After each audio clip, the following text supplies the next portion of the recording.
Well, Angela Braniff has 500,000 subscribers on YouTube, and some days it seems like she has that many children at home.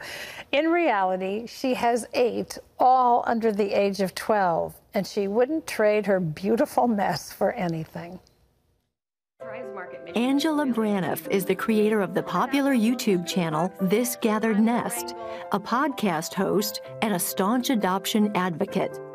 Angela says she came to be the mother of 8 kids through 6 adoptions, 3 pregnancies, and 1 beautifully messy life. In her new book, Love Without Borders, Angela shares how God can help us all to embrace the unexpected. Angela Braniff joins us now. And Angela, we welcome you to the program. Hi, thank you so much for having me. Years ago, when you first started down the road of marriage and all of that, you were going down sort of a safe road. Your plan was go to school, get married, have a child, buy a house. So what changed along the way?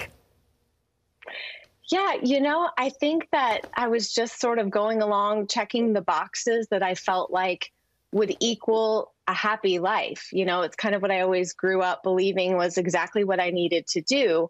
But there was just something in me that said that God had something different for me, but I didn't really know what that looked like, and I didn't really have a roadmap to it.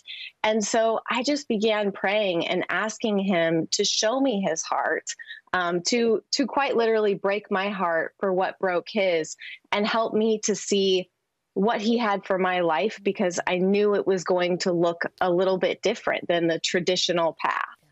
In your book, Love Without Borders, you write about a phrase, tell me if I'm saying this right, called a mama daka. Tell us about that. Yes. So there's a story in the Bible about Elijah, and I love this story. And really what it boils down to is that Elijah hears God not in great winds or fire, but in this quiet whisper. And so that phrase has always just kind of stuck with me as how I hear God, is in the Kol Damama Deka, in this quiet whisper, this quiet voice. I feel like the world is always shouting different things at us and trying to get our attention. But if we can quiet that and just really lean in to listen to him, that's when I feel like I can hear him most clearly and what he's asking of me. So you were well on your way to having all the things that you had on the list for a happy life. You're married, you have 2 beautiful children, and then God begins to speak to you about the idea of adoption. That's a family impacting decision. How hard was it to get your husband and your 2 children on board? Well, my 2 children were pretty young, so they were kind of on board with whatever. But my husband was, I don't like to say reluctant, but I do feel like many women can relate that our husbands are often in this very protective role for our family. They want to keep us safe, and that safety and security looks like not only financial, but just sort of the whole picture for our family. So I think my husband was initially a little bit unsure because there's so many unknowns when you enter adoption. And so I think he was a little reluctant. And so it took a lot of praying on my behalf and praying for God to reveal to him what he had already revealed to me, so that we could be on the same page and making that decision together. So your first adoption was Noah from the Congo, and then Jonah was a domestic adoption. 2 very different experiences. What was that like for you? Yeah. Gosh, they really were night and day. And I think that because my trip to Africa and my time in the Congo and adopting my son really completely changed my life. I say in my book, but that time, my life is sort of split into forever since then, before that trip and after that trip, because I felt like I was just not the same person. And when I came home, and, as we entered the domestic adoption realm, we felt like, oh, maybe this would be a little easier. Like, to be honest, that's what we thought, is that maybe this would be a little easier. But that road proved to be just as rocky in its own unique ways. And so I think, to me, it's just a testament to the fact that for most of us, our children don't come to us easily. And that there's always going to be sort of highs and lows and ups and downs and rocky roads to get us to that final destination. By 2015, you had 2 girls, 2 boys. You thought your family was complete. And then Rosie enters the picture.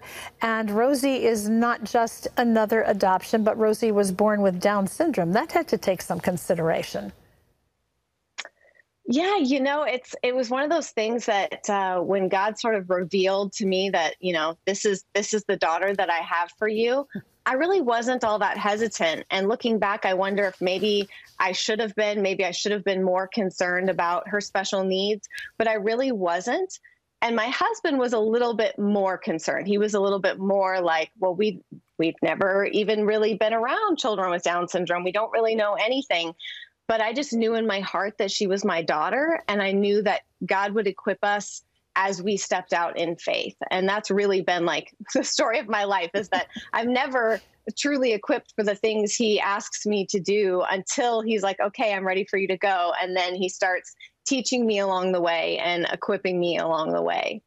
So what's your secret? You now have 8 children. You've dealt with your fair share of meltdowns, tantrums, scraped knees, challenges along the way, even to meeting the things that were in your own heart. How do you keep the boat afloat?